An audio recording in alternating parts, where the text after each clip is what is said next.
बकाया भुगतान न करने वाली दवा कंपनियों की मुश्किलें बढ़ सकती हैं। जीएसटी इंटेलिजेंस महानिदेशालय फार्मा कंपनियों की टैक्स चोरी के खिलाफ अपनी जांच का दायरा बढ़ा रहा है।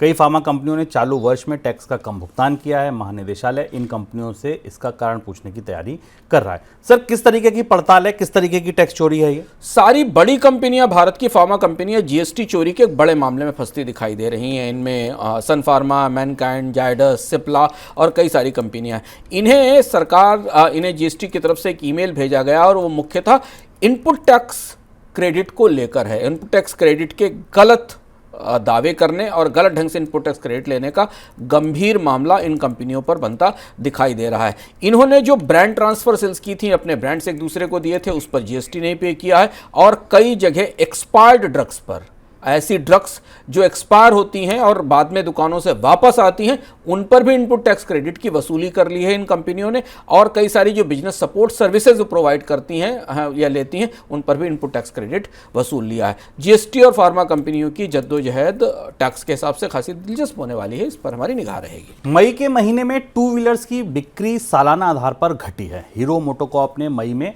4,98,123 वाहन बेचे। एक साल पहले कंपनी ने 5,19,000 से ज़्यादा वाहन बेचे थे। स्कूटर और मोटरसाइकिल दोनों सेगमेंट में बिक्री घटी है। बजाज ऑटो की भी बिक्री मई महीने में घटी है। बजाज की कुल बिक्री 3,05,484 यूनिट की रही, जो सालाना आधार पर 1% कम है। 2 व्हीलर की बिक्री घटने का मतलब ग्रामीण बाजार में परिस्थिति ठीक नहीं है, ऐसा माना जाता है। इसके साथ साथ कार की बिक्री पे भी असर पड़ा है। वहाँ एक वजह गर्मी बताई जा रही है। सर, गर्मी एक वजह है? इतनी ज़्यादा गर्मी है कि लोग कार और मोटरसाइकिल खरीदने नहीं निकल रहे, या कुछ और बात भी है? 2-3 महत्वपूर्ण वजह है। देखिए, 2 व्हीलर की बिक्री शुभम लगातार पिछले 1 साल से खासतौर से ग्रामीण बाजारों में कमज़ोर है, क्योंकि जो सस्ती बाइक और की बिक्री रूरल एरिया में होती थी, ग्रामीण इलाकों में मांग नहीं है। रूरल डिस्ट्रिक्ट की स्थिति है और कीमतें भी पिछले 1 साल 2 साल में काफ़ी तेज़ी से बढ़ी हैं, कच्चा माल महंगा होने के कारण। तो एक बड़ा फैक्टर है जो डिमांड को, 2 व्हीलर की डिमांड को कमज़ोर कर रहा है।